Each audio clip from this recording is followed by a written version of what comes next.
நேரம் 6 மணி.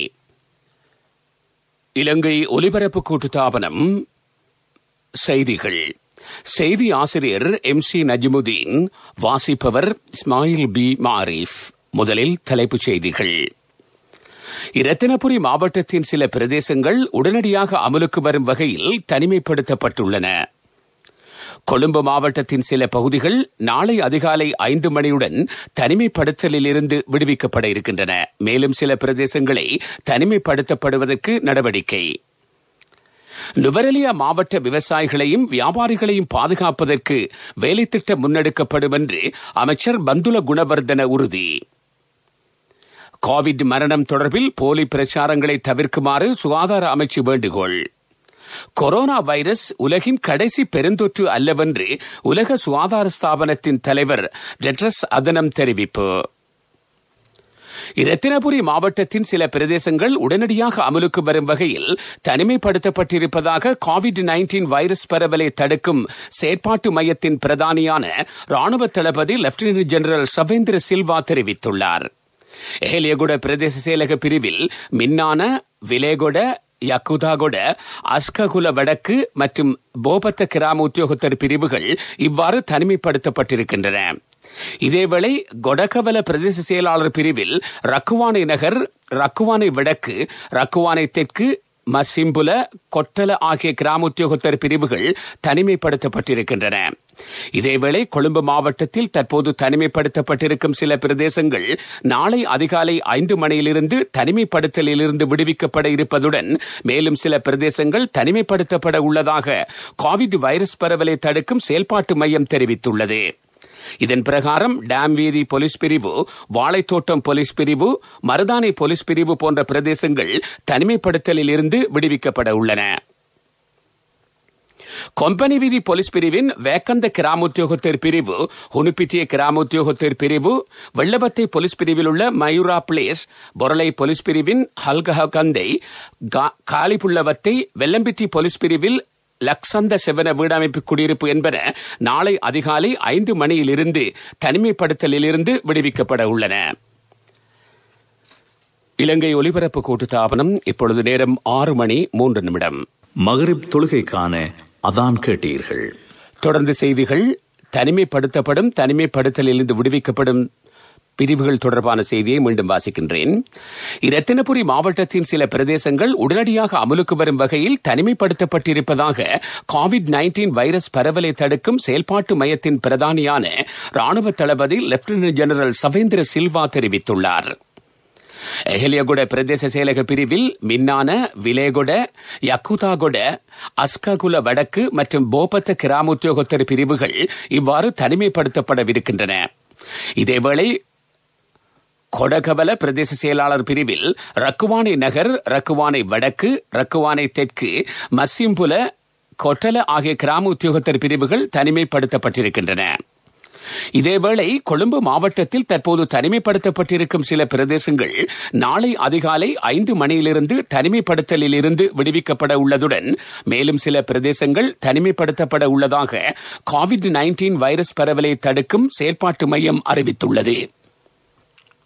இதன் பிரகாரம் டேம் வீதி போலீஸ் பிரிவு, வாழைத்தோட்டம் போலீஸ் பிரிவு, மருதானை போலீஸ் பிரிவு போன்ற பிரதேசங்கள் தனிமைப்படுத்தலில் இருந்து விடுவிக்கப்பட உள்ளன. கொம்பனி வீதி போலீஸ் பிரிவின் வேக்காந்த கிராம உத்தியோகத்தர் பிரிவு, ஹுனிப்பிட்டிய கிராம உத்தியோகத்தர் பிரிவு, வெள்ளவத்தை போலீஸ் பிரிவில் உள்ள மயூரா பிளேஸ், பொரளை போலீஸ் பிரிவின் கல்கஹவத்தை, காலிப்புள்ளவத்தை, வெள்ளம்பிட்டி போலீஸ் பிரிவில் லக்சந்த செவன வீடமைப்பு குடியிருப்பு என்பன நாளை அதிகாலை 5 மணியிலிருந்து தனிமைப்படுத்தலில் இருந்து விடுவிக்கப்பட உள்ளன. இதேவேளை வாழைத்தோட்டம் போலீஸ் பிரிவின் அளுத்கடை மேற்கு கிராம உத்தியோகத்தர் பிரிவு, அளுத்கடை கிழக்கு கிராம உத்தியோகத்தர் பிரிவு என்பன நாளை அதிகாலை 5 மணியிலிருந்து தனிமைப்படுத்தப்பட்ட பிரதேசங்களாக அறிவிக்கப்பட்டுள்ளன. தனிமைப்படுத்தப்பட்டிருக்கும் ஏனைய பிரதேசங்கள் மறு அறிவித்தல் வரை தொடர்ந்தும் தனிமைப்படுத்தப்பட்டிருக்கும் என்று கோவிட் தொற்று பரவலை தடுக்கும் செயல்பாட்டு மையம் அறிவித்துள்ளது. நுவரெலியா மாவட்ட விவசாயிகளையும் வியாபாரிகளையும் பாதுகாக்கும் வகையில் வர்த்தக அமைச்சும் விவசாய அபிவிருத்தி அமைச்சும் இணைந்து நடவடிக்கைகளை மேற்கொள்ளும் என்று அமைச்சர் பந்துல குணவர்தன உறுதியளித்திருப்பதாக நுவரெலியா மாவட்ட பாராளுமன்ற உறுப்பினர் வேலுச்சாமி ராதாகிருஷ்ணன் தெரிவித்துள்ளார். அரசாங்கம் உள்நாட்டு வியாபாரிகளையும் விவசாயிகளையும் பாதுகாக்க வேண்டும் என்ற நிலைப்பாட்டில் இருப்பதாகவும் அவர் கூறினார். அமைச்சர் பந்துல குணவர்தனவை நுவரெலியாவில் இன்று சந்தித்து பேச்சுவார்த்தை நடத்திய பின்னரே ராதாகிருஷ்ணன் இந்த விடயங்களை தெரிவித்துள்ளார். கோவிட் வைரஸ் தொற்றுக்கு இலக்காகி உயிரிழப்பவர்களின் பிரேதங்களை புதைத்தல் அல்லது எரித்தல் தொடர்பில் சில அரசியல்வாதிகளும் இணையதளங்களும் போலி பிரச்சாரங்களை மேற்கொள்வதாக சுகாதார அமைச்சு தெரிவித்துள்ளது. தமது அரசியல் இலக்கை அடைந்து கொள்ளும் வகையில் இவ்வாறான பிரச்சாரங்கள் மேற்கொள்ளப்படுவதாக அமைச்சு குறிப்பிட்டுள்ளது.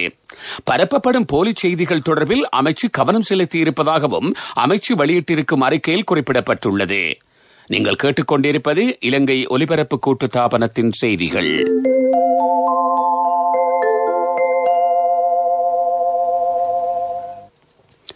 சுகாதார வழிகாட்டுதல்களின் பிரகாரம் அடுத்த மாதம் 1ஆம் தேதியிலிருந்து நாடு பூராகம் உள்ள திரையரங்குகளை மீண்டும் திறப்பதற்கு பிரதமர் மஹிந்த ராஜபக்ச அனுமதி அளித்துள்ளார்.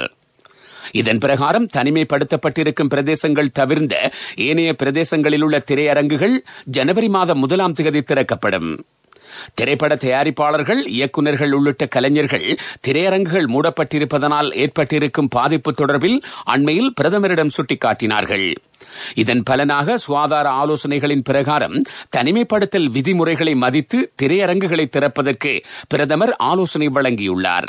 சினிமா துறையினை பாதுகாப்பதற்கு மேற்கொள்ள வேண்டிய சகல நடவடிக்கைகளை முன்னெடுப்பதற்கு அரசாங்கம் பின்னிற்க மாட்டாது என்றும் பிரதமர் தெரிவித்திருக்கிறார்.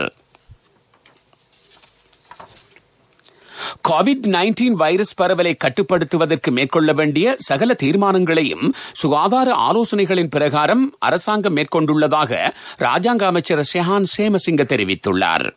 அனுராதபுரத்தில் இடம்பெற்ற நிகழ்வு ஒன்றின் போதே அவர் இதனை கூறினார். தொடர்ந்து பிரதான செய்திகளை எதிர்பாருங்கள்.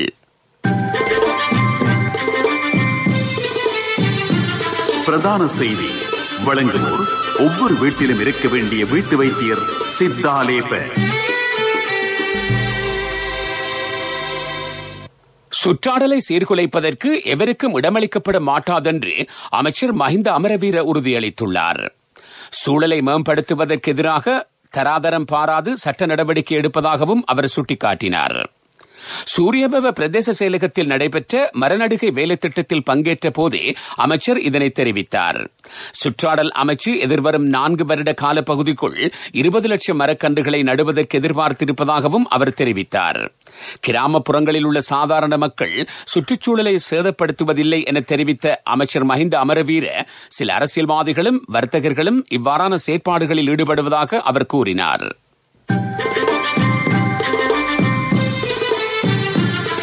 பிரதான செய்தி வழங்கியோர் ஒவ்வொரு வீட்டிலும் இருக்க வேண்டிய வீட்டு வைத்தியர் சித்தாலேப. உங்கள் கவனத்திற்கு சாரதிகள் வாகனங்களை ஓட்டுவதற்கு முன்னர் வாகனத்தை நன்கு பரீட்சித்து பார்ப்பதை வழக்கமாக்கிக் கொள்ள வேண்டும் என்று போலீஸ் ஊடக பேச்சாளரான பிரதி போலீஸ் மா அதிபர் அஜித் ரோஹன தெரிவித்துள்ளார். சாரதிகள் இவ்வாறு செய்ய தவறுவதனால் பல விபத்துக்கள் சம்பவிப்பதாக அவர் குறிப்பிட்டிருக்கிறார். இது விடயத்தில் அவர்கள் மிகுந்த கவனம் செலுத்தி வாகனத்தை ஓட்டுவதற்கு முன்னர் இயந்திர பிரிவு, சில்லுகள், சமிக்ஞை விளக்குகள் என்பவற்றை சரிபார்த்துக் கொள்ள வேண்டும் என்று அஜித் ரோஹன கேட்டுக் கொண்டுள்ளார். உலகச் செய்திகள்.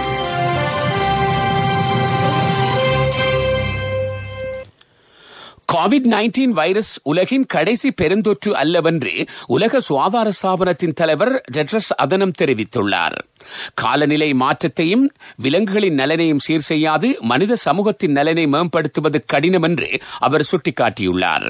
பெருந்தொற்று ஏற்படும் பட்சத்தில் அதை எதிர்கொள்வதற்கு உலகம் தயாராக இல்லை என ஏற்கனவே ஆய்வறிக்கை ஒன்று தெரிவித்ததாக உலக சுகாதார ஸ்தாபனத்தின் தலைவர் குறிப்பிட்டார். கோவிட் வைரஸ் ஏற்படுவதற்கு சில மாதங்களுக்கு முன்னர் அந்த அறிக்கை சமர்ப்பிக்கப்பட்டிருந்ததாகவும் டெட்ரஸ் அதனம் சுட்டிக்காட்டியுள்ளார். அமெரிக்காவின் மெசசூசெட்ஸ் மாநிலத்தில் இடம்பெற்ற துப்பாக்கிச் சூட்டில் ஒருவர் உயிரிழந்துள்ளதுடன் மேலும் 5 படுகாயமடைந்துள்ளார்கள். இசை காணொளிக்கான படப்பிடிப்பின் போது துப்பாக்கி பிரயோகம் மேற்கொள்ளப்பட்டுள்ளது. குறித்த சம்பவத்துடன் தொடர்புடைய எவரும் இதுவரை கைது செய்யப்படவில்லை என அங்கிருந்து வரும் தகவல்கள் தெரிவிக்கின்றன. மத்திய ஆப்பிரிக்க குடியரசின் 3 இடங்களில் இடம்பெற்ற தாக்குதல்களில் ஐக்கிய நாடுகள் அமைதி காக்கும் படையைச் சேர்ந்த 3 கொலை செய்யப்பட்டிருப்பதாக ஐக்கிய நாடுகள் சபை அறிவித்துள்ளது. இதேவேளை மேலும் 2 படையினர் காயமடைந்திருக்கிறார்கள். மத்திய ஆப்பிரிக்க குடியரசில் இன்று சட்டசபை தேர்தல் நடைபெறுகிறது. தேர்தலுக்கான ஆயத்த பணிகளை முன்னெடுத்த போதே குறித்த படையினரை இனந்தெரியாதோர் கொலை செய்திருப்பதாக சர்வதேச ஊடகங்கள் தெரிவித்துள்ளன.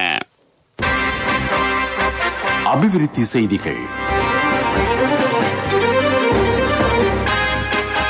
கண்டி மாநகர சபை மாநகர நிதியத்தின் நிதியை பயன்படுத்தி பிரதானிய வீதியில் நிர்மாணித்திருக்கும் புதிய வர்த்தக கட்டட தொகுதி அண்மையில் திறந்து வைக்கப்பட்டது. மத்திய மாகாண ஆளுநர் லலித் யூ கமகே தலைமையில் இந்த நிகழ்வு இடம்பெற்றது. 9 மாடிகளை கொண்ட கட்டட தொகுதியில் சகல வசதிகளும் ஏற்படுத்தப்பட்டுள்ளன. சிறிய திரையரங்குகள், சிறுவர் பூங்கா, வர்த்தக நிலையங்கள், ஹோட்டல்கள், வங்கி சேவை உள்ளிட்ட சகல வசதிகளும் ஏற்படுத்தப்பட்டுள்ளன. விளையாட்டுச் செய்திகள். சுற்றுலா இலங்கை அணிக்கும் தென்னாப்பிரிக்க அணிக்கும் இடையிலான முதலாவது டெஸ்ட் கிரிக்கெட் போட்டி செஞ்சுரியன் மைதானத்தில் நடைபெற்று வருகிறது. முதல் இன்னிங்ஸுக்காக பதிலுக்கு துடுப்படுத்தாடும் தென்னாப்பிரிக்க அணி சற்று முன்னர் வரை 1 விக்கெட் இழப்புக்கு 154 ஓட்டங்களை பெற்றிருந்தது. இலங்கை அணி அதன் முதல் இன்னிங்ஸில் சகல விக்கெட்டுகளை இழந்து 396 ஓட்டங்களை பெற்றிருந்தமை குறிப்பிடத்தக்கது. வர்த்தக செய்தி. இலங்கையில் தொலைத்தொடர்பாடல் சேவைகளை வழங்கும் முன்னணி நிறுவனங்களுள் ஒன்றான டயலாக் ஆசியாட்டா மைக்ரோசாப்ட் உற்பத்திகளை விநியோகிக்கும் H1 தனியார் நிறுவனத்தை கொள்வனவு செய்துள்ளது. டயலாக் பிராட்பேண்ட் நெட்வொர்க் என்ற கிளை நிறுவனத்தினூடாக H1 நிறுவனத்தின் 100% பங்குகளை டயலாக் கொள்வனவு செய்யும். இதற்குரிய உடன்படிக்கை கைச்சாத்திடப்பட்டிருக்கிறது. பொருளாதார செய்திகள். அனுசரணை. இப்போதான் சந்தோஷமா பள்ளிக்கூடம் போறாள். எல்லாம் நீங்கள் சைக்கிள் வாங்கி கொடுத்ததால. LOLC கிரெடிட் கார்டு இருந்ததால நினைச்ச உடனே வாங்கி கொடுக்க கூடியதா இருந்துச்சு. LOLC ஃபைனான்ஸ் கடன் அட்டை உங்களை மேலும் உயர்த்திட. காலி மாவட்டத்தில் முதலாவது ஏற்றுமதி கிராமம் பெருந்தோட்ட கொலுவாமுல்ல பிரதேசத்தில் ஆரம்பிக்கப்பட உள்ளது. இதற்கான நடவடிக்கைகளை அமைச்சர் ரமேஷ் பத்திரன் மேற்கொண்டுள்ளார். கொலுவாமுல்ல பிரதேசத்தில் 75 ஏக்கர் பரப்பு இதற்காக ஒதுக்கப்பட்டுள்ளது. அடிப்படை உட்கட்டமைப்பு வசதிகள் ஏற்படுத்தப்பட்டதன் பின்னர் முதலீட்டாளர்கள் தமது தொழில்துறைகளை ஆரம்பிப்பதற்கு சந்தர்ப்பம் வழங்கப்படும். அண்ணா 31க்கு நீங்க மகளுக்கு தங்கம் வாங்குவீங்கன்னு நான் எதிர்பார்க்க இல்ல. எந்த தங்கத்துக்கு தங்கம் கொடுக்க முடிஞ்சது எந்த LOLC கிரெடிட் கார்டு இருந்ததால. LOLC ஃபைனான்ஸ் கடன் அட்டை உங்களை மேலும் உயர்த்திட. காலநிலை அறிக்கை. நாட்டின் பெரும்பாலான இடங்களில் மழையுடன் கூடிய காலநிலை நிலவும் என்று வளிமண்டலவியல் திணைக்களம் எதிர்வு கூறியுள்ளது. வடக்கு, கிழக்கு, வடமத்தி, ஊவா, மத்திய, வடமேல் மாகாணங்களில் அவ்வப்போது மழை பெய்யும். சில பிரதேசங்களில் 100 மில்லிமீட்டருக்கும் அதிகமான மழை வீழ்ச்சி பதிவாகலாம் என்று திணைக்களம் விடுத்துள்ள அறிக்கையில் தெரிவிக்கப்பட்டுள்ளது. காலநிலை அறிக்கை கேட்டீர்கள். இனி மீண்டும் தலைப்புச் செய்திகள். இரத்தினபுரி மாவட்டத்தின் சில பிரதேசங்கள் உடனடியாக அமலுக்கு வரும் வகையில் தனிமைப்படுத்தப்பட்டுள்ளன. கொழும்பு மாவட்டத்தின் சில பகுதிகள் நாளை அதிகாலை 5 மணியுடன் தனிமைப்படுத்தலில் இருந்து விடுவிக்கப்பட இருக்கின்றன. மேலும் சில பிரதேசங்களை தனிமைப்படுத்துவதற்கு நடவடிக்கை. நுவரெலியா மாவட்ட விவசாயிகளையும் வியாபாரிகளையும் பாதுகாப்பதற்கு வேலைத்திட்டம் முன்னெடுக்கப்படும் என்று அமைச்சர் பந்துல குணவர்தன உறுதி. கோவிட் மரணம் தொடர்பில் போலி பிரச்சாரங்களை தவிர்க்குமாறு சுகாதார அமைச்சு வேண்டுகோள். கொரோனா வைரஸ் உலகின் கடைசி பெருந்தொற்று அல்லவென்று உலக சுகாதார ஸ்தாபனத்தின் தலைவர் டெட்ரஸ் அதனம் தெரிவிப்பு. இத்துடன் செய்திகள் முடிவடைந்தன.